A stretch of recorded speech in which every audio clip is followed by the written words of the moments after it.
Assalamualaikum warahmatullahi wabarakatuh. Halo anak-anak semua. Hari ini kita akan belajar tema 1, subtema 2, pembelajaran keempat. Bagaimana? Sudah siap ya untuk belajar hari ini? Kalau sudah siap, kita mulai ya belajarnya. Nah, tahukah kalian penampakan alam di Indonesia itu tuh merupakan salah satu yang terlengkap di dunia? Di Indonesia itu punya laut, punya pantai, dataran rendah, lembah subur, sungai, danau, bukit, pegunungan, hingga gunung dapat ditemukan di Indonesia. Nah, bentang alam di Indonesia yang sangat bervariasi itu berbeda-beda di tiap wilayahnya. Jadi, masing-masing wilayah itu punya karakteristik yang berbeda-beda. Sekarang yuk kita kenali Indonesia lebih dekat. Kita mulai dari Pulau Sumatera. Nah, di sini dari Pulau Sumatera ada apa saja ya? Ada Gunung Leuser. Kemudian ada Gunung Kerinci. Ada Lembah Harau. Kemudian sungainya ada Sungai Musi, ada Sungai Batanghari, ada Sungai Asahan, dan ada Pantai Tanjung Tinggi.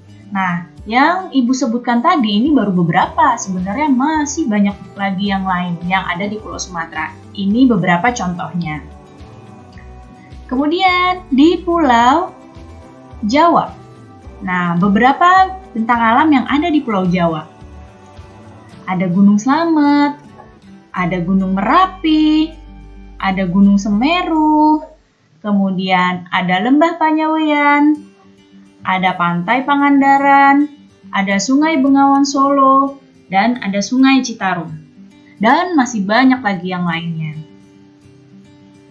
Kemudian di Pulau Kalimantan, beberapa bentang alamnya diantaranya ada Gunung Bukit Raya, Bukit Kelam, kemudian Pantai Derawan, Sungai Kapuas, dan di Kalimantan ini hampir sebagian besar wilayahnya itu merupakan hutan hujan tropis. Jadi banyak sekali hutan yang luas di Pulau Kalimantan.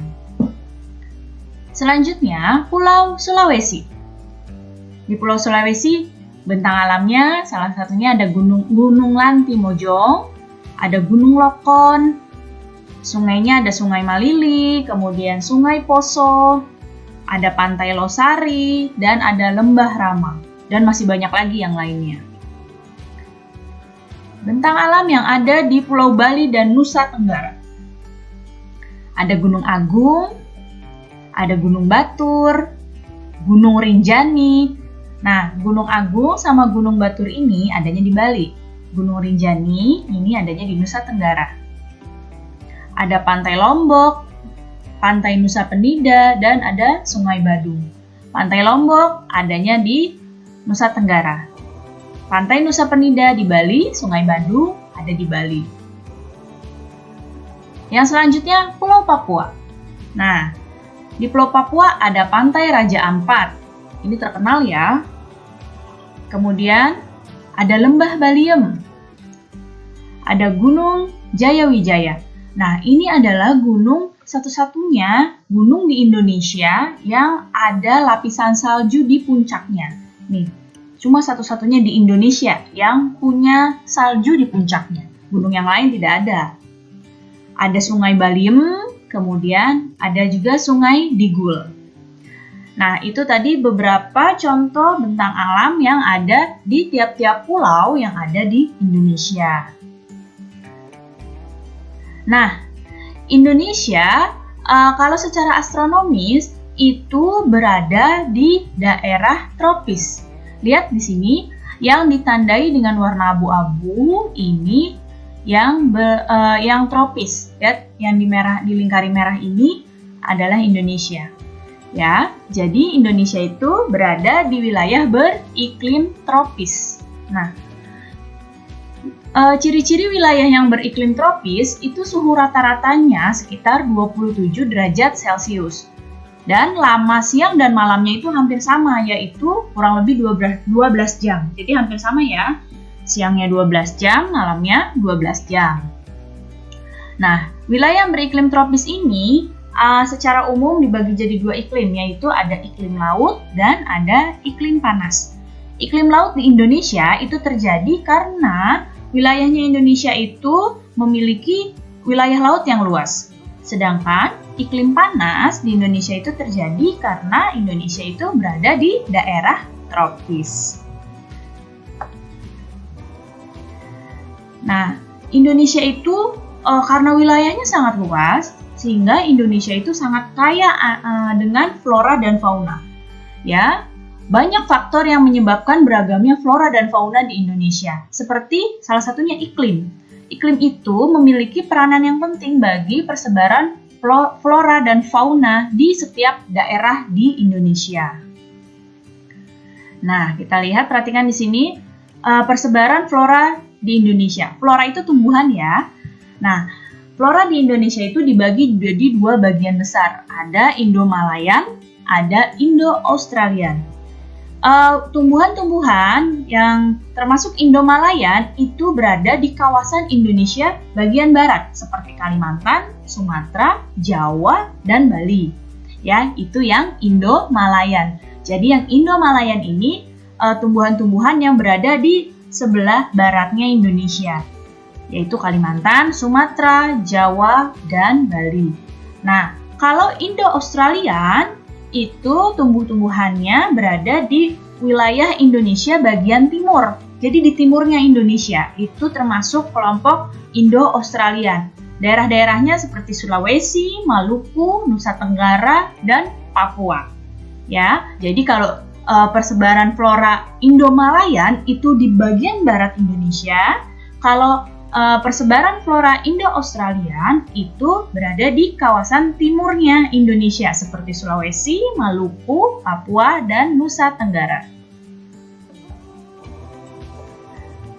Sekarang kelompok fauna di Indonesia. Tadi kalau flora itu tumbuhan, kalau fauna itu adalah hewan. Nah, di Indonesia itu hewan-hewan itu terbagi jadi 3 kelompok besar dalam pembagian wilayahnya. Di sini ada fauna Indonesia bagian barat. Ini disebut dengan tipe Asiatis. Ada fauna Indonesia bagian tengah. Ini disebut dengan tipe peralihan. Dan ada fauna Indonesia di bagian timur. Itu tipe Australis. Nah, perhatikan petanya di sini. Nah, coba kalau ada peta begini nih, peta persebaran fauna di Indonesia. Ini masuknya peta umum apa peta khusus ya? Ayo, pertemuan kemarin sudah kita pelajari nih. Betul, ini masuknya peta khusus. Nah, ini adalah peta yang menggambarkan persebaran fauna di Indonesia. Bisa kamu lihat di sini. Tadi tipe Asiatis. Tipe Asiatis ini ada di baratnya Indonesia. Ya, di wilayah Kalimantan, Bali, Jawa, dan Sumatera. Itu tipe Asiatis. Nah, di sini tipe Asiatis ini ada harimau, contoh hewannya ya. Ada orang utan. Orang utan ini ada di Sumatera dan ada di Kalimantan. Harimau ini ada di Sumatera. Kemudian ada badak. Badak ini ada di Jawa ya. Kemudian ada juga gajah. Gajah ini banyaknya di Sumatera.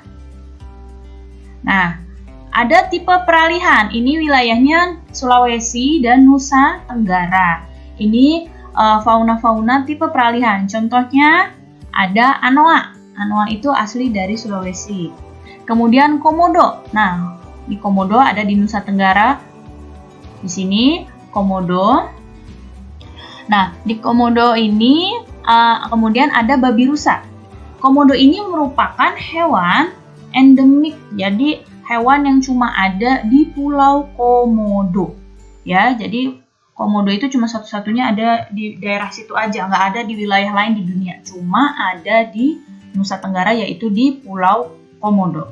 Nah, kemudian ada fauna tipe Australis. Tipe Australis itu ada di timurnya Indonesia nih, di sini, yaitu wilayah Maluku dan Papua. Contohnya ya, ada burung cendrawasih. Ini burungnya indah sekali, burung cendrawasih. Dan ada juga burung kasuari. Jadi ini persebaran fauna di Indonesia. Jadi iklim, kenampakan alam, serta kekayaan flora dan fauna yang dimiliki Indonesia itu harus kita manfaatkan secara bertanggung jawab. Kita harus mengembangkan sikap dan perilaku yang baik sesuai dengan Pancasila dalam memanfaatkan potensi kekayaan alam di Indonesia, maupun ketika saat kita melakukan interaksi dan sosialisasi dengan sesama manusia. Nah, nilai-nilai luhur Pancasila ada apa saja? Perhatikan di sini, sila ke-1 itu berisi tentang hubungan masyarakat Indonesia dengan Tuhan Yang Maha Esa. Jadi Indonesia ini adalah negara yang berketuhanan. Ya, sila yang kedua itu bermakna hubungan antar manusia merupakan hubungan yang sama derajatnya.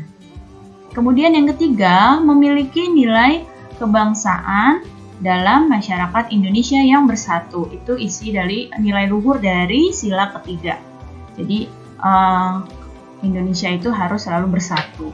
Sila yang keempat itu mendorong tercapainya persatuan dengan musyawarah dalam menyelesaikan berbagai permasalahan.